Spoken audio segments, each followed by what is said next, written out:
Yeah, I mean, absolutely. I suppose the starkest indicator of where we are today is the estimate that was produced by the Ellen MacArthur Foundation that if we carry on as we are in terms of the sort of truckload of plastic that is going into the oceans every day, that we'll end up by 2050 with more plastic in the oceans by weight than fish.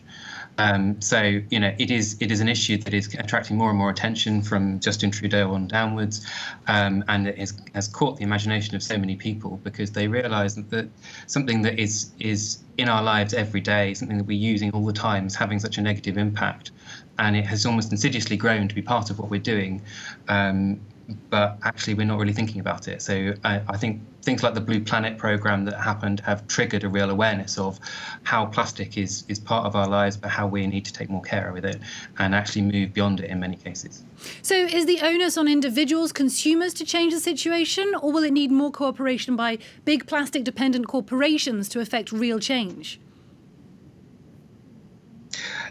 Both, I think, is the answer to that. So I work at Cambridge University and with the Prince of Wales Corporate Leaders Group, where we work closely with a number of companies who are thinking about what life looks like beyond plastic waste. And I think there is a really important indicator of or there is a really important challenge for companies that if a company makes something, it needs to take responsibility for it. And that is a principle that is increasingly being set out in law, that, when something is sold, actually, it doesn't just end, the responsibility of the company doesn't end there. They need to think about it. And you're seeing more and more companies getting excited and innovative about this, thinking about how can we redesign what we do, how can we rethink it so that we're actually much more circular in the way that we do things. But one of the reasons companies prefer to do that is because people obviously care.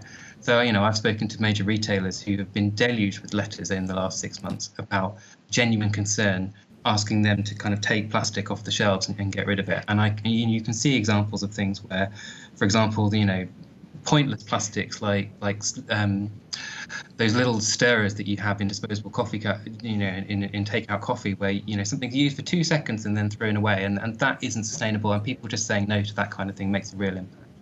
And what kind of efforts are underway to tackle the existing plastic pollution?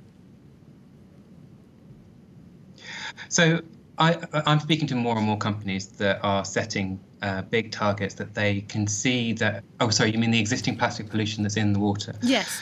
Well, I think there are lots of efforts that are underway in terms of cleanup efforts. And actually, one of the things that we've been privileged to work with is we've worked with a Sustainable Entrepreneur Award, and we were able to support and promote an entrepreneur who had developed a system of collecting and cleaning the ocean of plastics.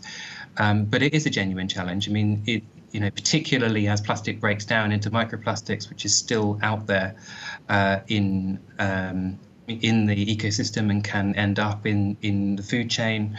And I think this is one of the areas where there needs to be a lot more research and a lot more work, because we do need to turn off the flow of plastic into the ocean and into the environment, but we do need to deal with what's out there at the moment. And that's an area that needs a lot more research.